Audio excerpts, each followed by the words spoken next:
میں عرض کیا غیر ذمہ دارانہ رویہ امت کا و خواص امت کا یہ امام ہشتم کے زمانے میں سامنے آیا. فرصت نہیں میں آپ کی خدمت میں اس کو تفصیل سے بیان کروں. کیا دردناک زمانہ امام ہشتم کا تھا. کیا ہوا امام ہشتم کے زمانے میں, کس طرح سے جو ظلم بنو امیہ نے کیا وہ تو سب جانتے ہیں, سنا ہے, لیکن جو ظلم بنو عباس نے کیا, جو ستم روا رکھا خصوصاً امام ہشتم پر, اور امام ہشتم کے ارد گرد جو لوگ تھے جو انہوں نے غیر ذمہ دارانہ رویہ اختیار کیا, بہت دردناک زمانہ ہے یہ بھی, بہت دردناک زمانہ. یہ وہ زمانہ تھا کہ جب امام کے سامنے, امام کے اپنے پیروکار اٹھ کے امام کے سامنے کھڑے ہو گئے, غیر ذمہ دار لوگ, مذہب بنایا امام کے مقابلے میں, فرقہ بنا لیا امام کے مقابلے میں. علی ابن حمزہ بطائنی امام ہفتم کا نمائندہ, جس کے پاس خمس جمع تھا امام کا, امام ہشتم نے منصب امامت پر فائز ہوتے ہی اس سے مطالبہ کیا کہ وہ ہمارا حق جو تو نے جمع کر رکھا ہے وہ ہمیں دے دے. اس نے امام کو امام ماننے سے یہ انکار کر دیا, تو اب میں اب کو امام ہی نہیں مانتا, اور ایک نئے مذہب کی بنیاد رکھی فرقہ واقفیہ.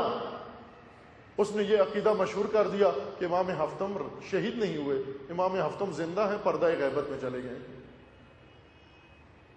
یہ وہی فرقہ ہے جو بعد میں بڑھا, اور امام ہادی علیہ السلام نے اس کو کہا یہ فرقہ ممتورہ ہے, یہ وہ ناپاک فرقہ ہے. ممتورہ اس کتیا کو کہتے ہیں جو بارش میں بھیگ جائے اور پھر لوگوں کے اندر, کمرے کے اندر داخل ہو کے اپنے بدن کو جھٹکے اور ارد گرد کی ساری فضا کو نجس کر دے, اس کو ممتورہ کہتے ہیں. مطر بارش کو کہتے ہیں.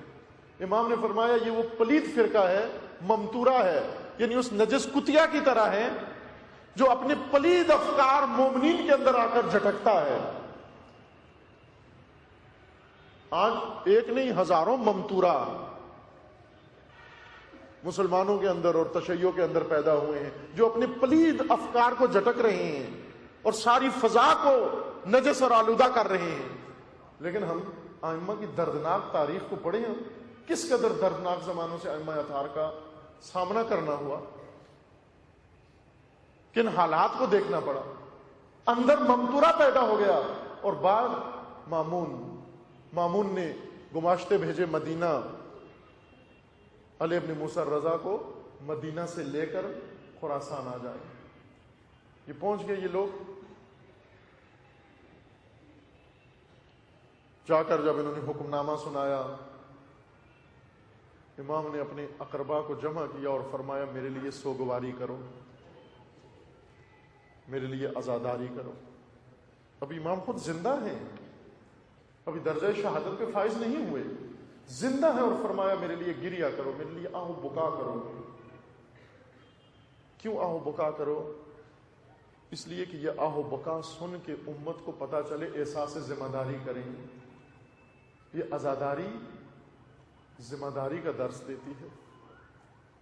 امام نے اس لیے کہا کہ آہو بکا کرو میرے لیے, تاکہ مدینہ کے اندر یہ مسلمان سنیں, یہ امت سنیں کہ ان کے امام کو لے جایا جا رہا ہے. آ کر پوچھیں کہ گریا کیوں ہو رہا ہے, یہ آہو بکا کیوں ہو رہی ہے. امام کے اہل بیت روتے رہے, کوئی بھی مدینہ سے اٹھ کر در اہل بیت تک نہیں آیا یہ پوچھنے کے لیے کہ علی ابن موسیٰ رضا کے گھر میں آج اتنا آہ و فغاں کیوں ہو رہا. اور یہ پہلی دفعہ نہیں تھی جب اس گھر میں مدینہ سے وہ پوچھنے نہیں آیا, پہلے بھی ایسے ہو چکا تھا, پہلے بھی ایسے ہو چکا تھا. ایک وقت وہ تھا, ایک بزرگ عالم نے کتاب لکھی ہے, اس کتاب کا عنوان رکھا ہے عجب ثم العجب. کتاب کا نام ہی ثم العجب ہے. اس کتاب میں انہوں نے عجیب واقعات لکھے ہیں. ان عجیب واقعات میں سے ایک واقعہ یہ لکھتے ہیں کہ ایک وقت مدینے کے اندر وہ تھا کہ جب دختر نبی مدینے کے ہر دروازے پر دستک دے رہی تھی کہ اے لوگوں جو رسول اللہ سے سنا ہے اس کی گواہی دے دو, کوئی بھی نہیں آیا, کوئی بھی نہیں آیا. عزیزان, جب لوگ غیر ذمہ دار ہو جائیں, بڑے بڑے بڑے بڑے جب غیر ذمہ دار ہو جائیں. بہت کچھ سنا ہوا تھا. دختر نبی دروازوں پہ دستک دیتی, دروازے نہیں کھولتے تھے, کیونکہ اس دن انہیں پتا تھا, اس رات کو انہیں معلوم تھا زہرا کے علاوہ آج کوئی نہیں آئے گا ہمارے گھروں کے پاس. فاطمہ دروازے کھٹکھٹاتی رہی, نہیں کھولا. ایک دو نے کھول دیا دروازہ, یہ پوچھنے کے لیے کون ہے. جب باہر آئے دختر نبی کو دیکھا, پوچھنے لگے بی بی کیوں آئی ہیں؟ کہا اس لیے آئی ہوں 2 مہینے 10 دن پہلے جو بات سنی تھی وہ بات آ کے گواہی دے دو. کہنے لگے ہمارا حافظہ کمزور ہے, ہمیں یاد نہیں رہا. وہ عالم بزرگوار لکھتے ہیں یہی فاطمہ جو مدینے کے دروازوں پہ دستک دیتی رہی کہ او لوگوں گواہی دو, گواہی دینے نہیں آئے. ایک دن اسی مدینے میں منادی کی گئی او فاطمہ کا گھر جلانا ہے. سارے جمع ہو گئے, کوئی جلانے آ گیا, کوئی تماشا دیکھنے آ گیا. اس دروازے سے آگ کے شعلے اٹھتے رہے. مدینے سے آ کر کسی نے نہیں پوچھا زہرا کے گھر میں شعلے کیوں اٹھ رہے ہیں, در اہل بیت پہ شعلے کیوں اٹھ رہے ہیں. اسی گھر کے اندر آج پھر عزاداری ہو رہی ہے, لیکن مدینے سے کوئی آ کر پوچھنے والا نہیں علی ابن موسیٰ رضا کے گھر میں کیوں سوگ منایا جا رہا ہے. عزیزان آج ہمارے یہاں رسم ہے, اگر کسی گھر میں رونا دھونا شروع ہو جائے ناگہان پڑوس والے جا کر پوچھ لیتے ہیں, اگرچہ مسلمان نہ بھی ہو پھر بھی پوچھ لیتے ہیں کہ بتاؤ اتنا چیخ کیوں رہے ہو, آؤ فغاں کیوں ہو رہی ہے, تمہارا کوئی عزیز تو اس دنیا سے نہیں چل بسا. امام نے اس لیے آؤ فغاں کروائی کہ شاید اس مدینے سے کوئی اٹھ کر پوچھے کہ علی ابن موسیٰ رضا کے گھر میں کیوں آؤ فغاں ہو رہی, تو میں انہیں بتا دوں گا کہ کیا ظلم ہونے والا ہے. کوئی بھی نہیں آیا. امام کو لے آئے, توس پہنچا دیا. وہ راستہ بھی بڑے دردناک طریقے سے طے ہوا جس راستے سے امام کو لے کر آئے. قم سے بچا کے لے کر گئے کہ قم نہ جانے پائے. بنو امیہ کے زمانے سے ہی یہ کوششیں ہو رہی تھیں کہ قم نہ جانے پائیں. آج تک وہ کوششیں جاری ہیں قم سے دور کرنے کی کوششیں. امت قم نہ جانے پائے. امام کو ایسے راستے سے لے کر گئے کہ قم نہ جانے پائیں. لے گئے توس میں, خراسان میں. مامون نے جو ہیلا گری کی, جو مکاری کی, امام نے اس کو ناکام کر دیا. وہ چاہتا تھا امام کو خلیفہ بنائے, امام نے انکار کر دیا. پھر اس نے کہا میرے ولی عہد بنو, امام نے انکار کر دیا. آخرکار شرائط و شروط کے ساتھ امام نے بظاہر قبول کر لیا, لیکن یہ شرط رکھی میں عملاً کسی چیز میں مداخلت نہیں کروں گا. جب مامون یقین ہو گیا اس کو کہ وجود مبارک علی ابن موسیٰ رضا میرے لیے خطرناک ہے, اس لعین نے ارادہ کیا امام کو شہید کرنے کا. روایات میں ہے کہ متعدد دفعہ امام کو اس نے مسموم کرنے کی کوشش کی لیکن ناکام ہوا. لیکن اس دن 29 صفر کو اس نے امام کو بلا بھیجا, اپنے دربار بلا بھیجا. جب مامون کا پیغام پہنچا امام تشریف لے گئے. جاتے ہوئے اپنے خادم ابا سلط کو فرمایا, اے ابا سلط جب میں واپس آؤں تو توجہ رکھنا, اگر ردا میری گردن میں ہو تو جو پوچھنا ہو مجھ سے پوچھ لینا, لیکن اگر ردا میرے سر پر ہو تو مجھ سے بات نہیں کرنا. ابا سلط کھڑے ہو کر انتظار کرنے لگے. اس لعین نے امام کو مسموم کر دیا. مسموم کر کے جب امام واپس آنے لگے اس کے دربار سے باہر نکلے. ابا سلط آگے بڑھے کچھ پوچھنے کے لیے, لیکن فوراً رک گئے, چپ ہو گئے. امام کی وصیت یاد آ گئی. ابا سلط نے دیکھا ردا امام کے سر پہ اوڑھی ہوئی ہے. پوچھنا بھی چاہتے تھے, نہیں پوچھا.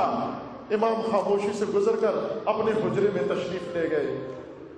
ابا سلط کو منع کر دیا, ابا سلط خبردار کوئی اندر نہ آنے پائے. ابا سلط رک گئے کہ شاید امام آرام فرما رہے ہیں. دن پورا گزر گیا, امام باہر نہیں آئے, ابا سلط اندر نہیں گئے. اس انتظار میں تھے کہ امام مجھے بلائیں تو میں اندر جاؤں۔ جب بہت وقت گزر چکا، ابا صالح کو حجرہ امام میں کسی انسان کے ہونے کی موجودیت کی خبر ملی، اطلاع ملی کہ اس حجرے کے اندر کوئی شخص ہے جو آ رہا ہے، کسی کے گھومنے کی علامتیں نظر آئیں۔ ابا صالح کو احساس ہوا کہ میں یہاں پہرے دار ہوں، میں نے کسی کو اندر جانے نہیں دیا، میں دیکھوں تو اندر گیا کون ہے۔